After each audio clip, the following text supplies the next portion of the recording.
Simply Ming is made possible with support from Contessa, All-Clad, Breitling, and Ocean Spray.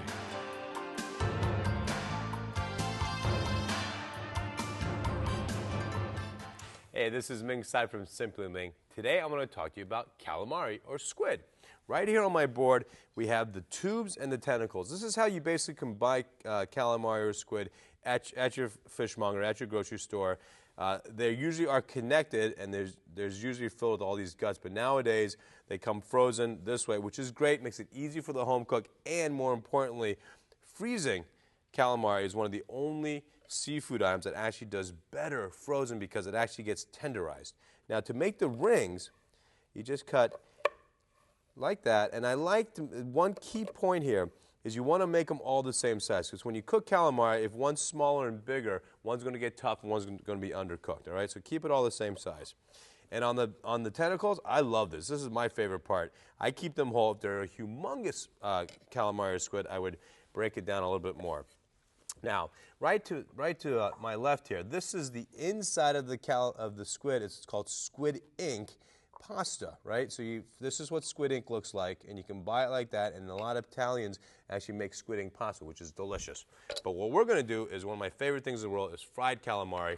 Here we have a combination, and you can get all this on the website. It's just fish sauce with herbs, and what I do is a quick 8-second marinade in this. This starts kind of a tenderizing process. And then I put it in a bowl, and this is two different flours here, guys. This is sweet potato flour and all-purpose flour. And if you can't get sweet potato flour, you can absolutely use cornstarch or even tapioca starch. Now here, what you want to do is mix this and completely coat the calamari with the flour. So it's already started the cooking process because there's acid, right? There's lime juice and fish sauce in this marinade, and it doubles as a dipping sauce. And so this process has started to cook.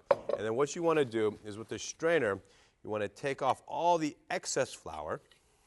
So really bang it around, get all the flour away. And here we have oil. This is canola oil at 375 degrees. All right, so really work. You want to make sure that every piece is coated. And then into this oil, and literally, guys, it's not going to take more than probably 30 seconds. It goes into the oil. Be careful when you're working with the fryer. Now you hear this blowing on it. This oil is hot, so I'm blowing on it to keep the oil down. Obviously, you don't want to get that close. I was close to going over, so blow on it if it goes like that, and it'll keep it down. Now you hear that at a natural point, there's going to be a decrescendo, and that bubbling goes away. That's when enough moisture is out of the calamari, and it's fully cooked. So I literally train my guys to cook with their eyes closed. And you can hear this shh. Then at a certain point, it just goes way down. Keep going, keep going. And I try not to look at it, because when you look at it, you cheat. And you hear it going, and it's tough. This takes some training, but you hear it at a certain point. It's going, and you're going to hear this natural right there. You guys hear that? I don't know if you guys heard that or not. I heard that.